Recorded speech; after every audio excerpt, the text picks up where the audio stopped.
both with the witnesses Samuel and Kekana to some extent. And then there was a summary of the judgments which was done. So the issues have been outlined there.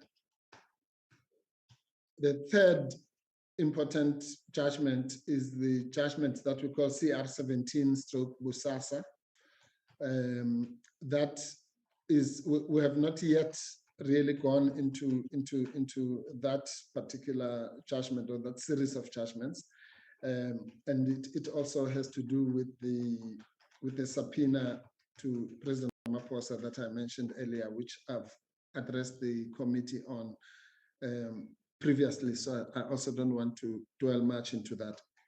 Simply to flag that we will hopefully deal with that stream or that third leg in the same way, via witnesses and also summaries of the judgment and so on and so on. Then there's the judgment of the Financial Service Board Conduct Committee, or something like that, which again also has not been dealt with.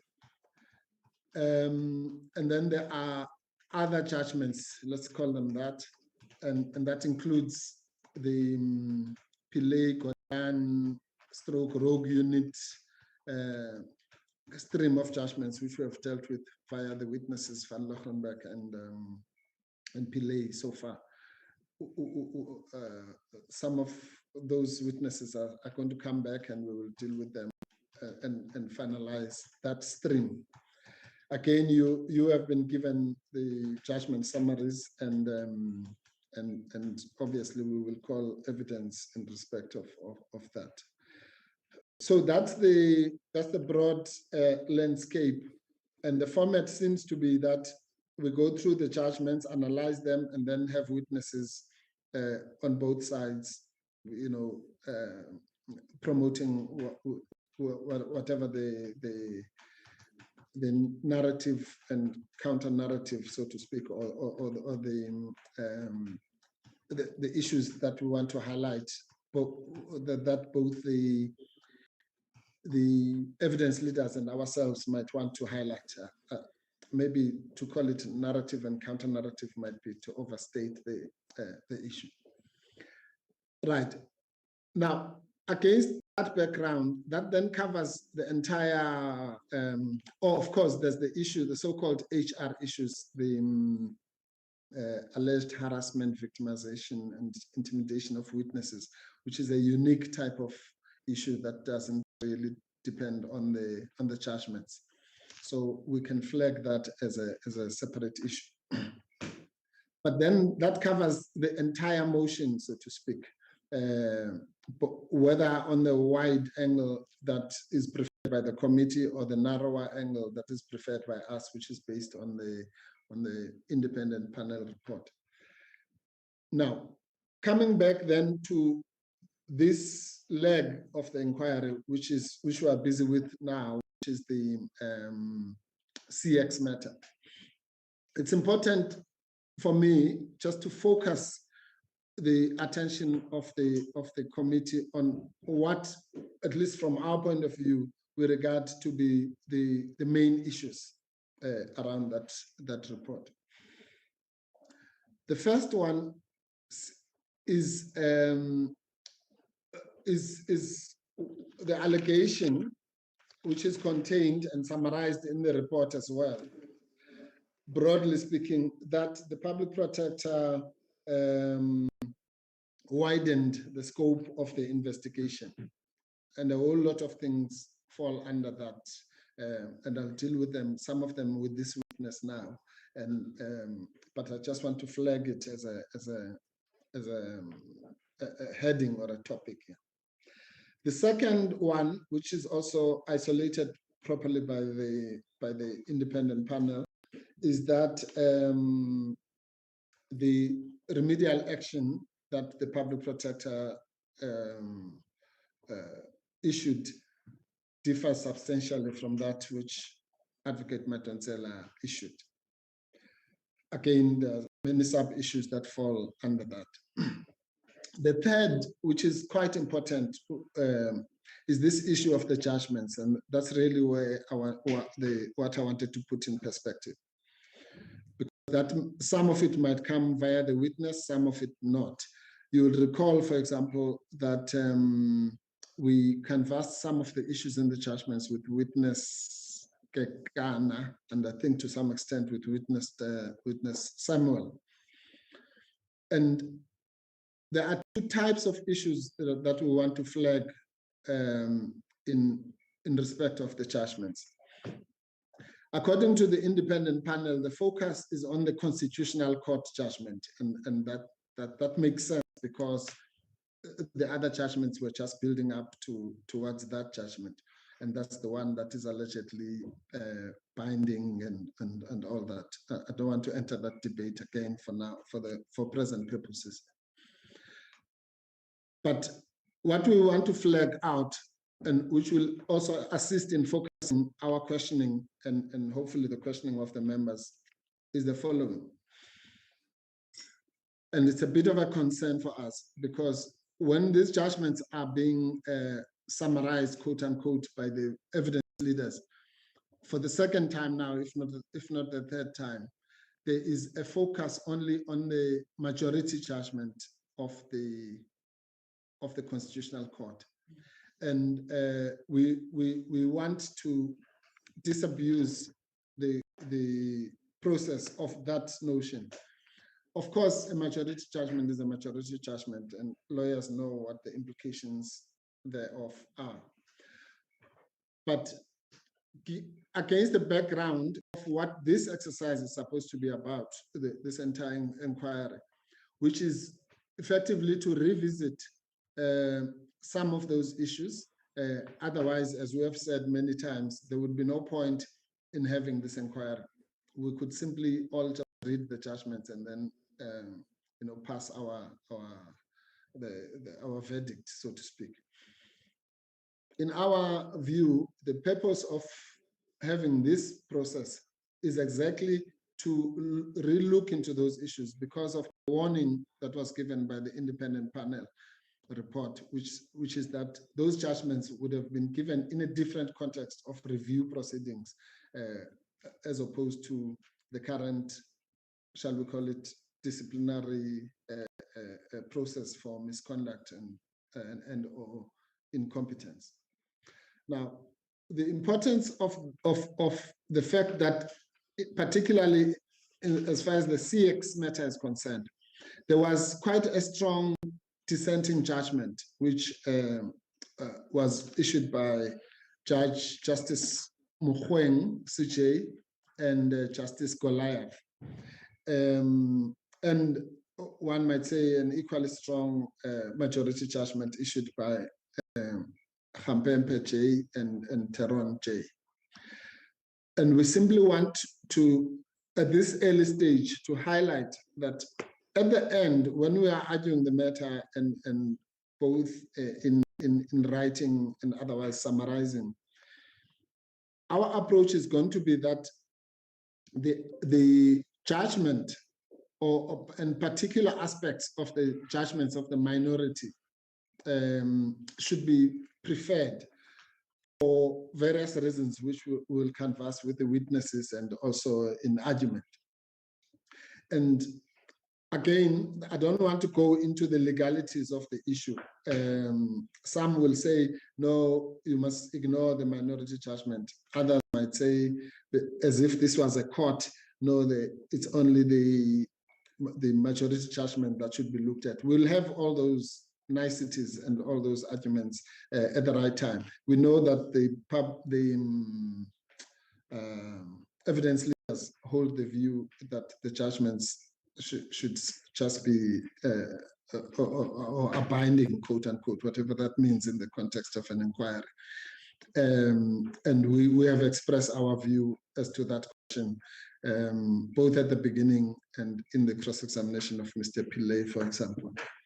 So I'm not entering that terrain. I'm simply highlighting the fact that there are those judgments, and the second judgment in particular, the minority judgment, held quite sharply differing views as in respect of the conclusions that were reached by the majority on the key issues, namely whether there was bad faith, for example, or whether it's important the fact that there was a meeting with the presidency.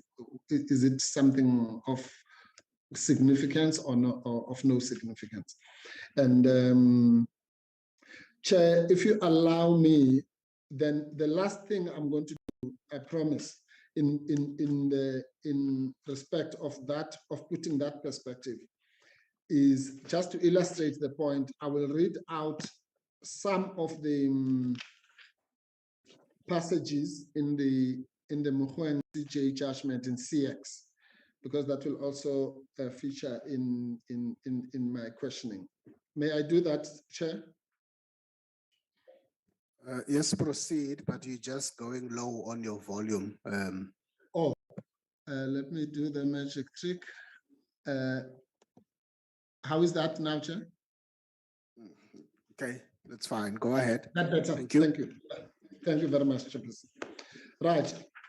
Now, the judgments, for anyone else who might be listening, the Constitutional Court judgment is reported as Public Protector versus South African Reserve Bank, 2019, volume 6, SA 253, the judgment of the Constitutional Court.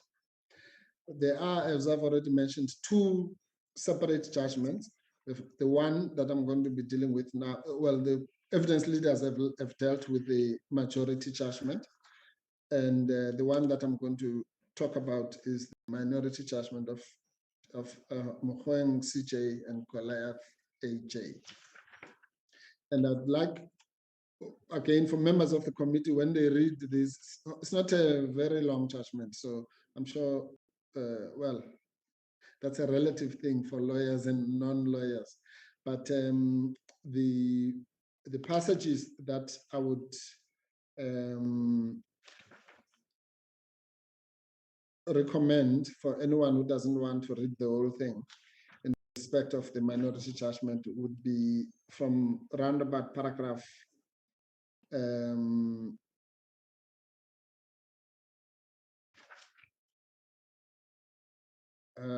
56, which deals with gross negligence and bad faith in the context that I've already mentioned.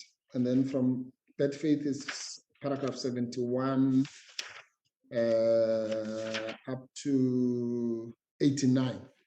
So effectively, the core of the minority judgment is paragraphs 56 to 89. I won't promise I won't read all of them, but I'm going to read substantial portions thereof. Right.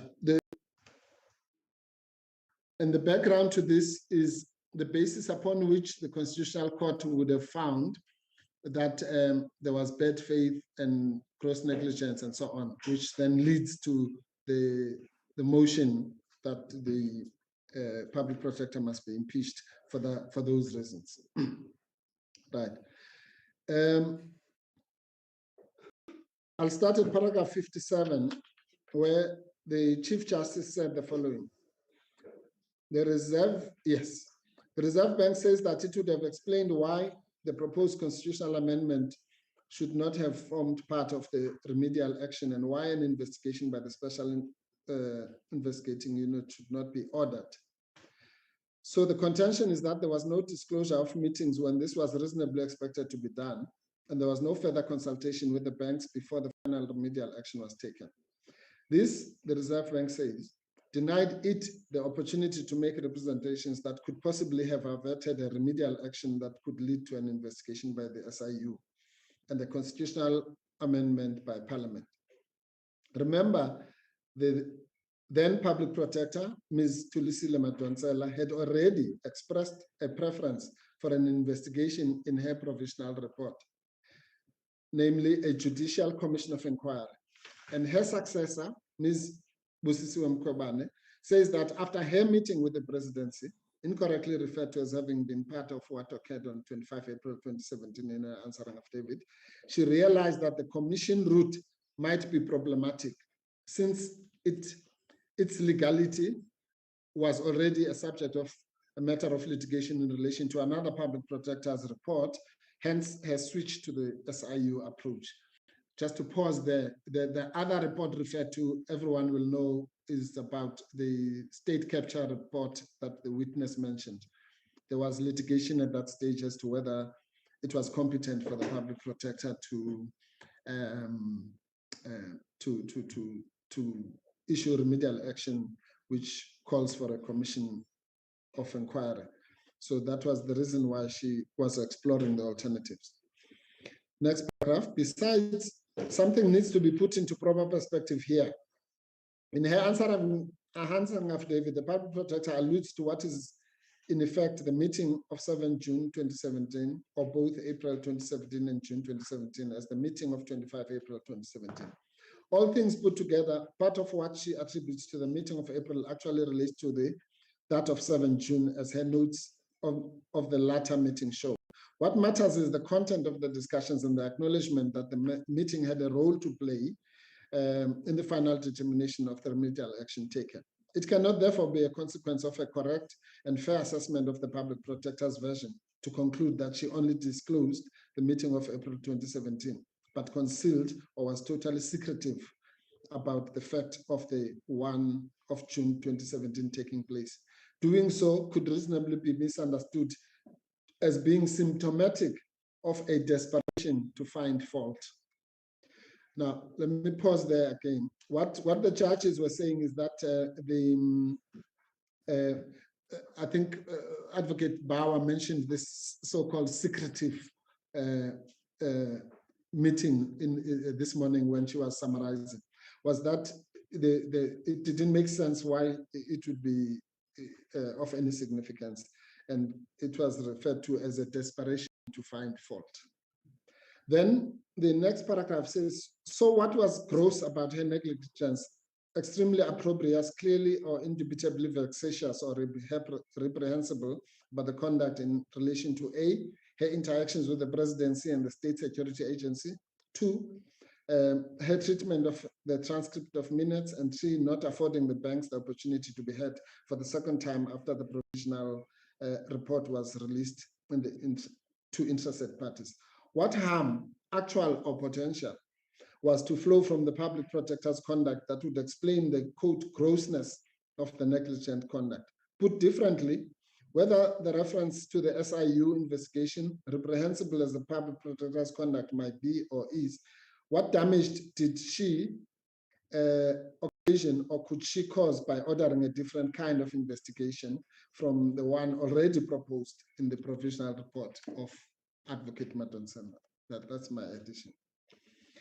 Then the learned judge, Chief Justice then says, if it was in law wrong or negligent of Ms. Mkhwebane to have changed from an investigation by a Judicial Commission of Inquiry proposed by Ms. Madonsela to an investigation by a specialized prosecution unit, then negligence cannot be gross for that reason alone. For it would be no more than a change of the vehicle for doing that exact same thing based on a wrong understanding of the law. And that extends to her understanding that because the Reserve Bank was not being asked to initiate any process, no remedial action was being taken against it, and it was therefore not necessary for it to be consulted. The reality is that although the Reserve Bank had material interest in the lifeboat-related process, since its fingerprints are all over it, when it was directed by the public protector to offer its inevitable cooperation in the investigation, it was not required to act unless others, the President and the SIU, did. It ought therefore to be understandable how an error, if it be, could be made by any reasonable person on the basis that since they had been consulted after the provisional report, a second consultation in relation to the same report was not necessary. I'm about to finish this section, Chair. Then it goes on to say, after provisional report was issued and after consulting with the Reserve Bank, the public protector consulted with the presidency at the latter's request. This, the Reserve Bank says she should not have done since the presidency had nothing to do with her key recommendations or remedial steps, particularly the possible constitutional amendment as it relates to or impacts on economic issues. The Reserve Bank contends that it should have been consulted about economic issues and Parliament consulted about the constitutional amendment instead, but this is an erroneous contention. First, The President of the Republic has a critical role to play in the affairs of this country, including the attainment of safeguarding of good governance or the creation of corruption-free and truly law-governed environment, especially as regards constitutional institutions. The Reserve Bank must be trusted to, quote, perform its functions independently and without fear, favor, or prejudice. There must therefore be no reason to believe that this constitutionally ordained facilitator of, quote, balanced and sustainable economic growth in the Republic is favorably disposed to some players in the economy in disregard of its mandate, or that it could even as much as consider entering into an unlawful contract at a great financial loss to and to the prejudice of the interests of the general public. Allegations of corruption, illegality, or impropriety, especially those relating to an amount in excess of 1 billion rand, appear to be sufficiently serious to warrant credible closure via the medium of a thorough investigation, however old the subject matter of investigation might be. And on this, both Ms. Madonsela and Ms. Mkhwebane fundamentally agree. I'll jump the next paragraph. The 64, the public protector got the law completely wrong by acting as if it was open to her to direct Parliament to amend the Constitution, and even in a specific way. She, like any other citizen, could of course suggest, but most certainly could not take remedial action to that effect. How then is the gravity of the negligent conduct to be gauged in this connection? Is it with reference to the radical departure from the norm, the failure to appreciate the vital limits of her constitutional powers, or with special regard to the deleterious effect of the proposed amendment? Is the determination of the seriousness of gross nature of negligence relating to the amendment not context specific? Then the Chief Justice goes on to say that it is so context specific. I'll start the next one from the second sentence. Therefore, any endeavor to that end may rightly be criticized and dismissed as bereft of seriousness given the nature of cases of lawmaking or constitutional amendment and Parliament's functional independence. The public protector's remedial action was a known or predictable non-starter in legal sectors. The Reserve Bank had access to the best of lawyers who could, as urgently as was considered necessary, have come there unnecessarily and unreasonably aroused nerves or jitters, and those of the markets, that there really was nothing to worry about. Sentiments and sensationalism aside, an objective, reasoned, and calm approach by the public protector, ill-advised or overzealous proposal must inevitably lead to the conclusion that it was inconsequential, never posed any real but only an imaginary threat to the well-being of the Reserve Bank and all other interests, and including reasonably informed economic forces or markets. Remedial action was bound to be set aside with ease. Unsurprisingly, this is important, the public protector did not even oppose its setting aside of that portion.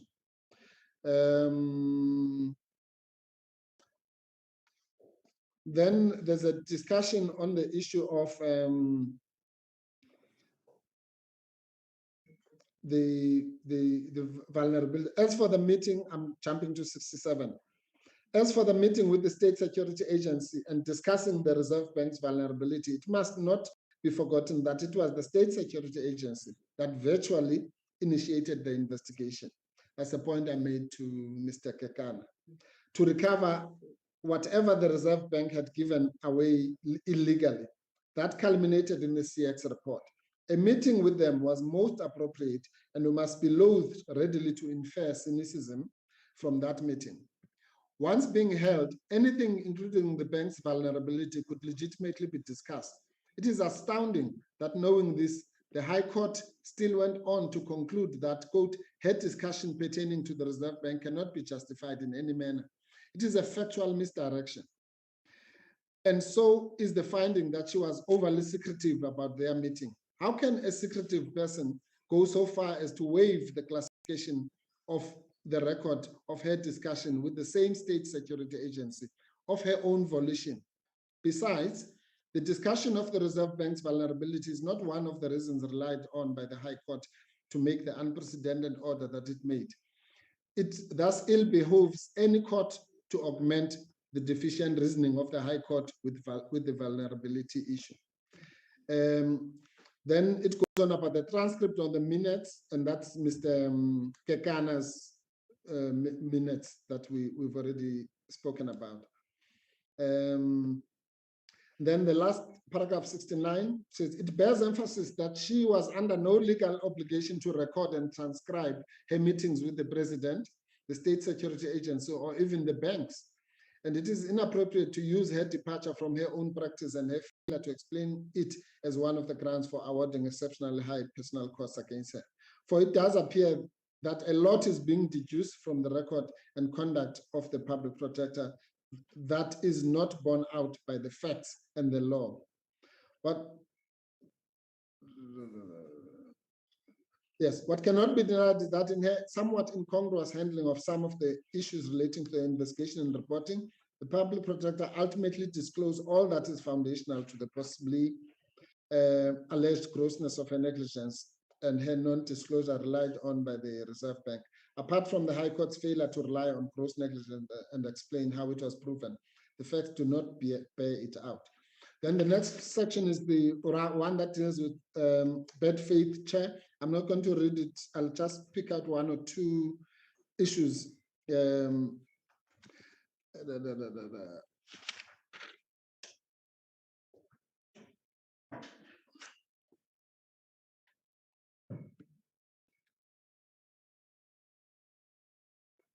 Yes, let's start at 72.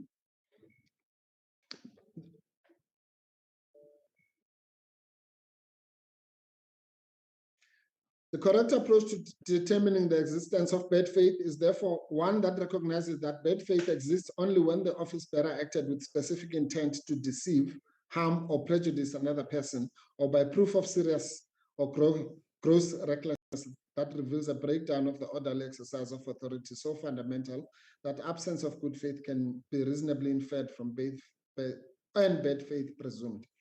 This is so because the mischief sought to be rooted out by rendering bad faith so severely punishable, particularly within the public sector space, is to curb abuse of office, which invariably has prejudicial consequences for others.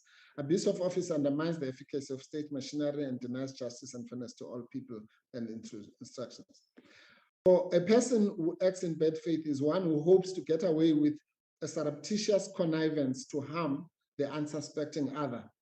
Within the context of this case, the High Court would have had to be satisfied that the public protector sought to disadvantage the Reserve Bank, acting in cahoots with the presidency or whoever else. Not only would the prejudice have to be explained by the High Court, but the conspiracy or connivance insinuated would have to be classified by the public protector for the devious scheme to succeed. Neither the president nor the state security agencies are competitors with the litigants bank, nor do they initiate the investigation of the public protector that culminated in the final remedial action. It is Mr. Hoffman who did. That's the complainant. The question of favoritism or partiality does not therefore arise. Much more would have had to be said by the High Court in support of the alleged partiality or lack of good faith of the public protector, especially because the prominent role these factors played in awarding the personal and punitive costs.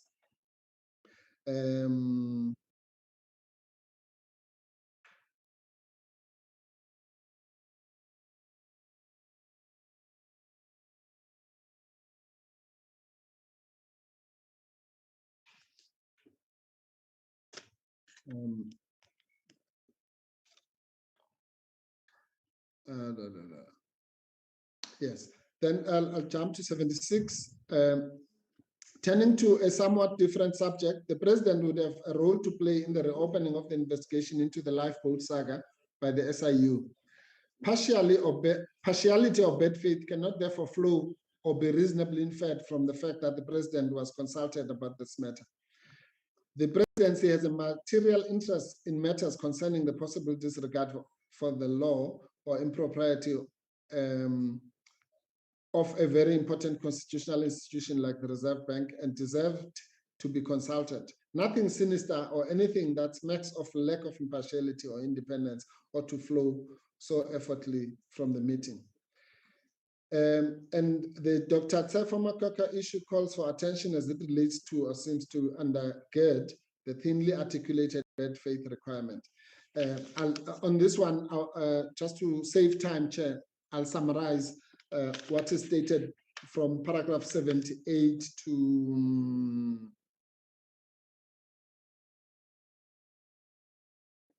81. Effectively, what is said there is that the public protector, one of the reasons why she was criticized for having to pay for dishonesty, bad faith, and all sorts of things, was because she said she had consulted with economists, or rather not two, with economic experts in plural.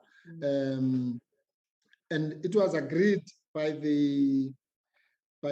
everyone that Dr. Goodson, you might remember him being referred to in Mr. Kekana's evidence, was an economist. But it was wrongly assumed, we will show this when we give our evidence, that the plural reference was to a Dr. Mukoka, who was, it was common cause, only consulted after the investigation. But the public protector has explained that the other economic expert in that context was the Dr. Moodley, who happened to have worked at the Reserve Bank, but also working at the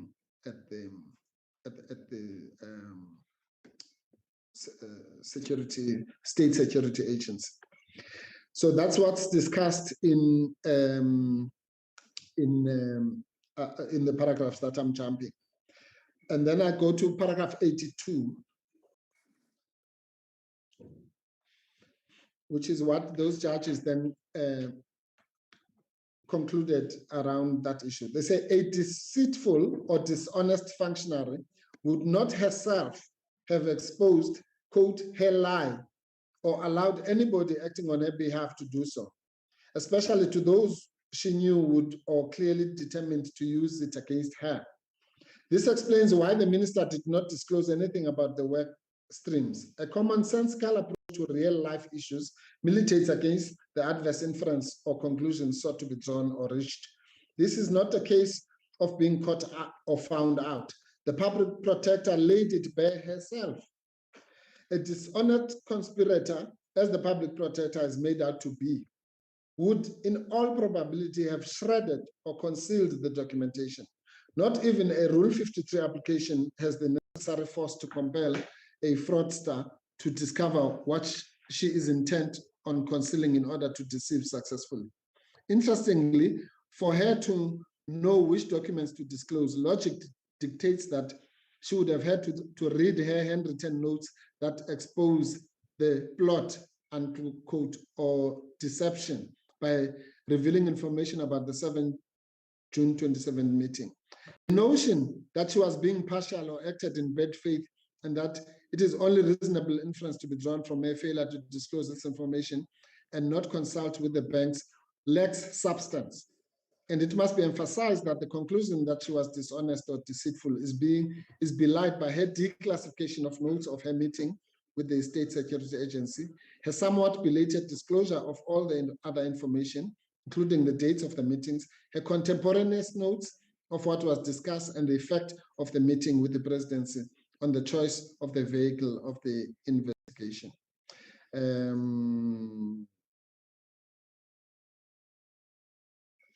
I'll jump to 86.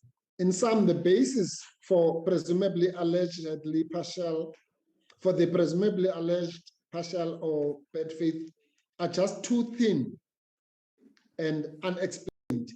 Considerations of justice demand much more to conclude that these have been demonstrated.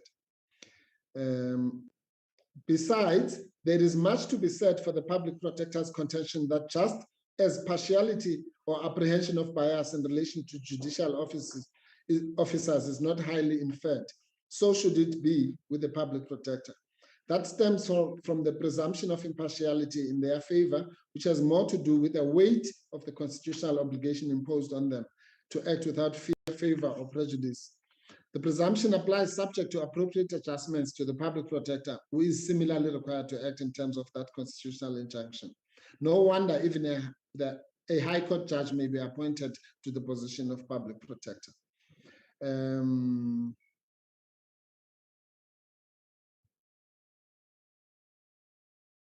Yes, I think I'll stop there, Chair, and invite members to read some of those comments for themselves.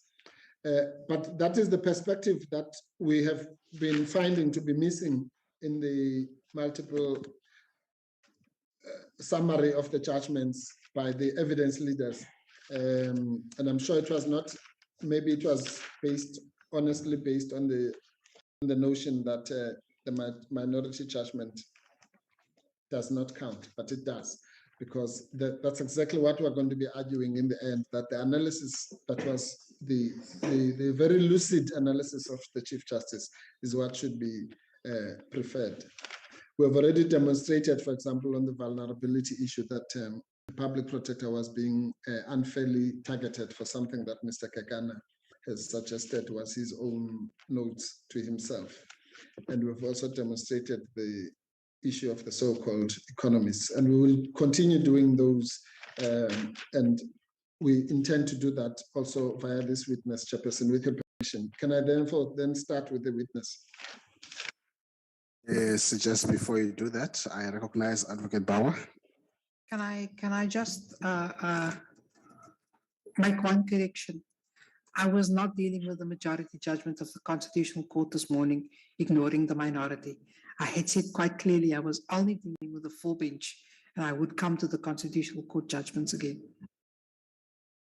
All right. Okay. Well, thank you for pointing that out. Yeah. Advocate Mpofu, you may proceed. Thank you, Chairperson. Well, I just want, just in quick response to that, to say that Advocate Bauer did refer to the judgment, and I think even the issues about the secretive nature and the findings on bad faith and so on, but that's fine. I don't want to quibble about that. She did say that she was going to start with the Murphy judgment and take it right up to the Concord judgment. But in any event, whether she did or not, the independent panel correctly pointed out that the focus should be on the Constitutional Court judgment. Thank you, Chairperson. Good afternoon, Advocate Tshiwalule. Good afternoon, Advocate Mpofu. How are you this afternoon? I'm doing very well. How are you? I'm very well. Thank you. Thank you very much. Yes, you know, as we indicated, there are large sections of your affidavit which we don't take issue with. So the cross-examination is really mainly for clarificatory purpose. It will be relatively painless. And that's because as we understand it, really your role here is unlike those other witnesses who have an axe to grind or are disgruntled and all that. You are just here to assist the process, correct? Correct. Yes, and yours is just to give perspective, and we assume that the evidence leaders wanted for you to give the historical perspective, particularly on the CX matter, correct? Correct. Right. And I just want to confirm that just for perspective and context. I mean, you are an advocate, you know the importance of context, correct? Correct. Right. And here, first of all, we're dealing with a report for events, or rather the investigation started around about 2011, to your knowledge. You may not have been involved to it, but about 2011, correct? Correct. Right. And I'm sure you would agree that it took much longer than it should have, this investigation, correct? Correct.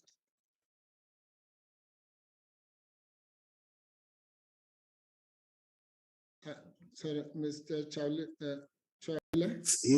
He said correct. Maybe Yeah, you correct. missed Oh, that. sorry, I missed that. There's something. That means there was something wrong on our side. Thank you very much. In that, thank you for that. In that, surely an investigation should not take almost the full term of a public protector. From 2011 up to 2016 would be about 6 years, correct? Correct. Yeah, and be that as it may, it is also so that I'm just jumping towards the other extreme now, towards the end. You have correctly pointed out that Advocate Matonsela was quite determined. It was one of the reports that she would have wished to issue before her term expired, correct? Correct.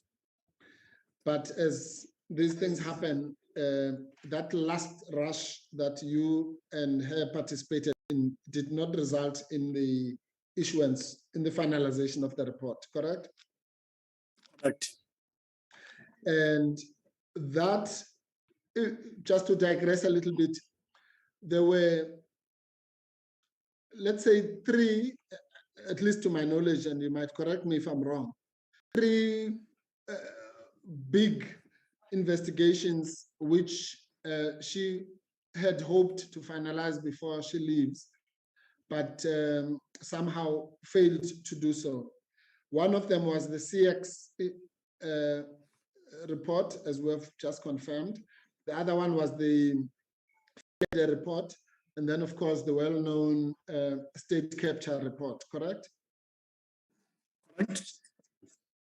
Yes. There were also others. I think just to add on that, there were a number of them. I think there were more than 10 reports that she had wanted to release. I do recall the investigation regarding, I think, the Free State website. There was also an investigation about Mandela funeral. She wanted that finalized as well. There was also an investigation regarding the funds that were that disappeared in the I think Bapoba Mohale Yes. in Northwest. So those are some Northwest, of, yes. yeah, so a lot of work had been done on that, but obviously there were things that she felt that they still needed to be closed off or finalized before those reports could go out, or the Section 79 notices could go out. Yes, fair enough.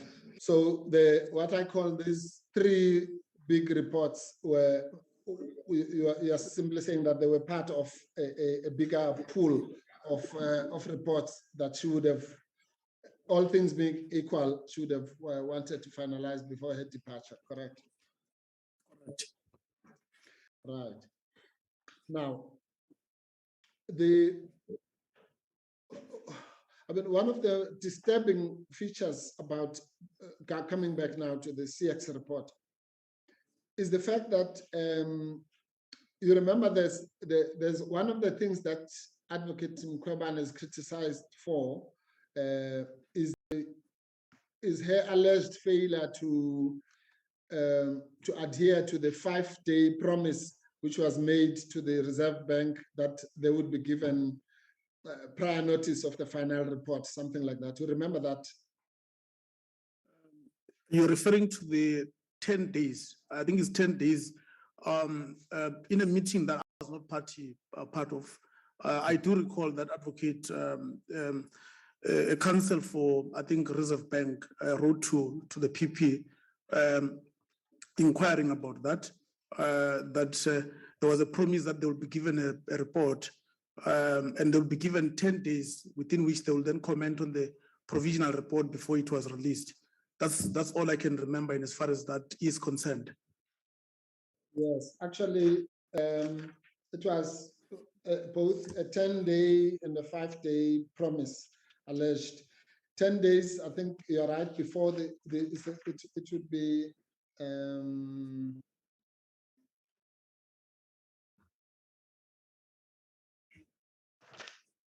all right, I'll find it now, but okay, putting aside the number of days, the point I was really driving to is on their version, that promise had been made in 2013, correct? Correct. September 2013 to be exact. Yeah. Correct. Yes. And there was even a letter which they say they wrote, I think in September 2013, which had not been answered by 2016. Yes. Maybe to provide context to that, Advocate Mpofu, or through you, Chair, Yes. that letter relate, if I remember, my memory serves me well, it related to an argument that was being raised by Reserve Bank and I think the Minister of Finance, if I'm not mistaken, or Absa, where their argument was that this investigation related to issues that predate the establishment of the Office of the Power Protector, and that we should actually not touch it. When I joined the investigation, these issues were brought to my attention as well, that the reason the investigation has stalled so much was because there was this to and fro and arguments that have been raised by the parties involved that, well, why are you investigating this issue? It's a deadwood. It's an issue that happened even before your office was established. But I remember advancing an argument that says the issue here is not about the things that happened prior to the establishment of the Office of the Power Protector, but rather the issues are about what the government did when the government entered into the agreement with CX. That was done after the establishment of the Office of Power Protector. So we are only mainly focusing on that, and we are not focusing on what transpired between 85 and 1992, to be precise. Yes. No, fair enough. Yes. But nevertheless, thank you for that background. If you go to page 3291, that is a letter from the Reserve Bank to the Public Protector, quite a long letter. You remember that letter? You said 3291. Yes, Chairperson. Okay, thank you. We'll flight it if you don't have it there. Yeah. No problem. The letter actually starts at 3285. Maybe we should just run it from there. Just, it's quite a comprehensive letter, just to show that it's, yes. Okay, it's a letter from the Reserve Bank to Advocate Mkhwebane. Can you just run it? Just run it until you get to 2291. I just want to demonstrate that it's quite a longish letter and detailed. You remember this letter, Advocate? Yes, I do. Yes. In your statement, it is, I think it's just a mistake. You refer to that letter as coming from Mr. Chris van der Walt, but in fact, it came from Advocate De Jager, correct? Or Dr. De Jager. Can you please go down to the last page so that at least I can confirm that? Yes, that will be a 3294. Yes. Yes, you're quite correct. Yes, and if you go to 3145, which is your statement, sorry. Yes, you'll see that you say on 25 November 2016, we received correspondence from Mr. Chris van der Walt of the SARB. I'm just saying that those, unless if I'm missing something, from my recollection, this letter was 25 October, actually, 2016.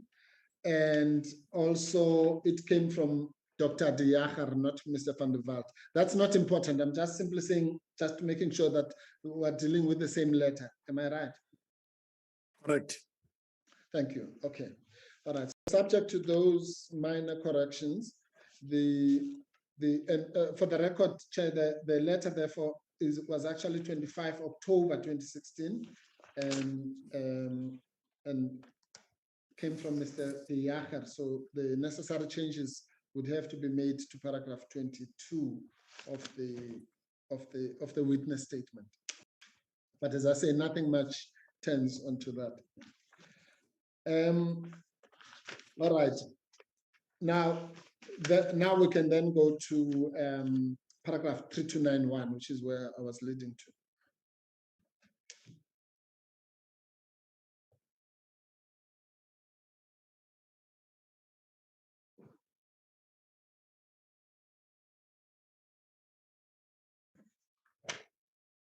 Right. Just to confirm that around there where they talk about Miss Marcus and Mr. Mboweni, just keep rolling a little bit. Yeah. It is to confirm what you were saying, Advocate, that this there was this discussion about prescription, rather jurisdiction, I think is a better word. Namely, whether the, in terms of section 6(9) of the Public Protector Act, whether the public protector would have been entitled to investigate something that was older than 2 years in terms of its occurrence. That's what I'm referring to. Yes. Yeah, correct. Yeah, okay, we'll come back to that. What I want to discuss for now is if you go to 3.12. Yes. That this is the complaint that the public, rather the Reserve Bank was raising in the letter, that they had written this letter in 2013, and they say there was no response to this letter from the public protector for about 3 years. You remember that? Yes, I do. Yes, and it is in that context where I was saying that this particular report really should have been finalized earlier, and I think you have agreed with me on that, correct? Yes, I do agree with you, and for the reasons that I've provided, which I was told why there was that delay, I want to make sure that I stress those. Yeah. Yes, and it was before your time anyway. Yes, it was before my time anyway, but I had to inquire why this had taken so long, obviously. As you have indicated, it was unusual for an investigation to take this long, and I've highlighted why it did as the reasons were provided to me. Yes, right. Okay, right now, the public, this public protector, Advocate Mkhwebane, and I'm just trying to find if your comment would be, or rather whether you would agree with me, once again, dealt with this matter as a matter of priority, correct? Yes.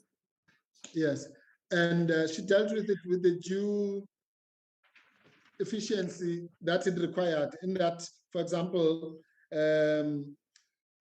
she according to your testimony, within a matter of weeks of her taking office, she was already asking you, and you were giving her the boxes and all that, the evidence that you've already given, correct? Correct. Yes. And the result of all that was that, in fact, I thought you were being slightly unfair on Advocate Mkhwebane, and I don't think you intended to. When you said in November, she had not yet read the boxes. This would have been understandable because she had just taken office. It was hardly a month after taking office, correct? Are you referring to the paragraph of my affidavit where I mentioned the issue of me asking her whether she had already gone through the evidence Yes. I had submitted? I'm referring to that. Yes, I'm referring to that, and I think you also commented on it this morning. I'm simply saying that if you look at it in perspective, she acted with due efficiency, given the fact that this investigation was already 6 years old, that within 2 or 3 weeks, there had already been an exchange of the boxes between you and her, and the downloading of the information. Yeah. And given the fact that it was not the only report that is outstanding, I'm not making a big thing out of it. I'm simply saying that she had acted with deliberate speed. Yes, I would say so. I would agree with you. Thank you very much. Now, the the other issue is that you had again correctly pointed out that in your estimation, one of the reasons why you had been retained in the private office was for the sake of, shall we call it, continuity and institutional memory, correct? Yes, correct. And I think I must qualify that, Advocate Mpofu. I didn't, obviously in the beginning, because I saw things that were happening in the private office where other people, for example, chief of staff and other officials who were there working with Advocate Madonsela, including 2 of our PAs and also the secretary, when they were all told that they should now go and report elsewhere in the different units. When I was retained, I had a discussion with my colleagues, why am I still there? Why? Because I thought I was going to be taken out of that particular space by virtue of probably working with the previous PP. But obviously, I had an understanding that I was a professional. I didn't had any allegiance to Advocate Madonsela. You know, she didn't even know me when I was appointed there. So similarly, I would continue to work with the new PP. I had no issues even when I was there.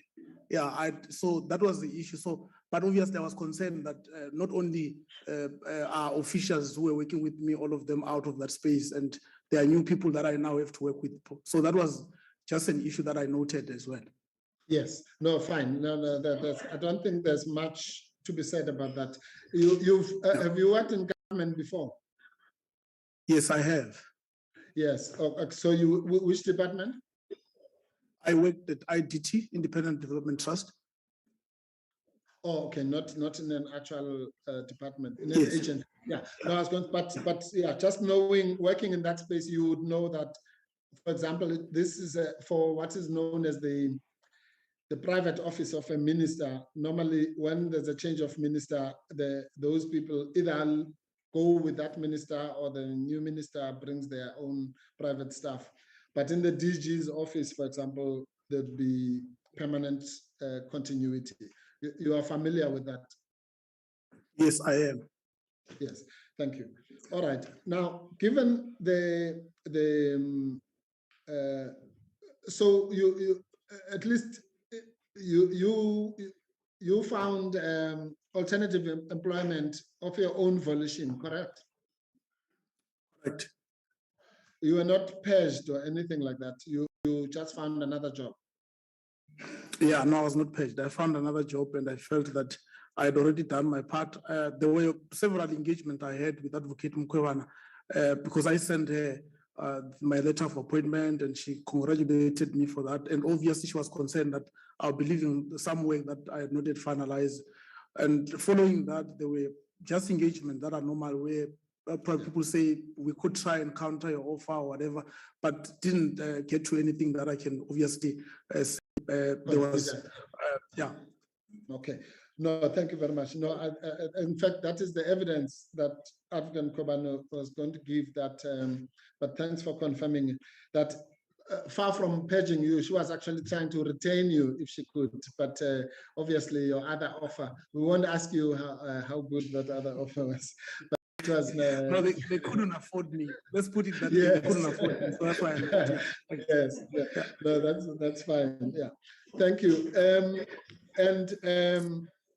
But of course, there was that qualified, although she congratulated you, she did point out, because obviously she was apprehensive about if you're just going to say, I'm leaving tomorrow. I'm not saying that's what you intended to do, but it was important for there to be that 30-day period so that you could then do a proper handover of particularly of the handover files, the files that were straddling between Advocate Madonsela's era and the new era, correct?